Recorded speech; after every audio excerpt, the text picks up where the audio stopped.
வாழ்க்கையில எல்லாம் முடிஞ்சு போச்சு. இனிமே போராடுறதுக்கு தெம்பே இல்லைன்னு என்னைக்காவது ஒரு மூலையில உட்காந்து அழுதுருக்கீங்களா? சாகிறது ஒண்ணுதான் வழி அப்படின்னு உங்க மனசு ஒரு முடிவெடுக்கும்போது, ஒரு நிமிஷம், ஒரே ஒரு நிமிஷம் உங்களோட இந்த மூச்சை கவனிங்க. உண்மையிலே மரணம் ஒரு தீர்வாகுமா? ஆன்மீக ரீதியா பார்த்தா மரணம் அப்படிங்கிறது ஒரு ஃபுல் ஸ்டாப் கிடையாது. அது வெறும் ஒரு கமாதான். நம்ம சித்தர்கள் என்ன சொல்றாங்க தெரியுமா? இந்த உடம்பு ஒரு சட்டை மாதிரி. அழுக்கான சட்டைய கழட்டிட்டு புது சட்டைய மாத்துறதுக்கு பேருதான் மரணம்.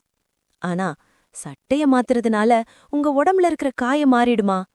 நாம செய்ய வேண்டிய கடமைகளும் அனுபவிக்க வேண்டிய கர்ம வினைகளும் பாதியில நிக்கும்போது நாமெல்லாம் ஒரு முடிவை தேடிக்கிறது ஒரு பாதியில நின்ன எக்ஸாம் பேப்பரை கிழிச்சு போடுறதுக்கு சமம்.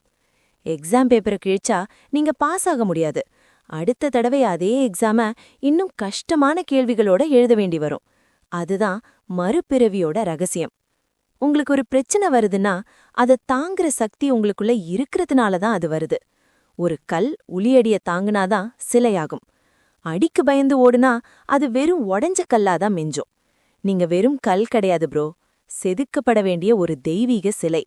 உங்களுக்குள்ள அந்த ஈசன் இருக்கான். அந்த துளிதான் உங்களுக்குள்ள நம்பிக்கையா இருக்கு.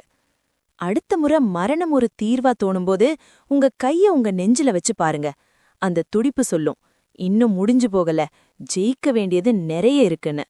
மரணம் எதற்கும் முடிவல்ல, போராடி வாழ்றதுதான் உண்மையான ஆன்மீகம். உங்களுக்கு ஏதாவது மனக்கஷ்டம் இருந்தா கமெண்ட்ல சொல்லுங்க, நாம பேசுவோம். நீங்க தனியாள் இல்ல. இது ஓ காட்ஸ்.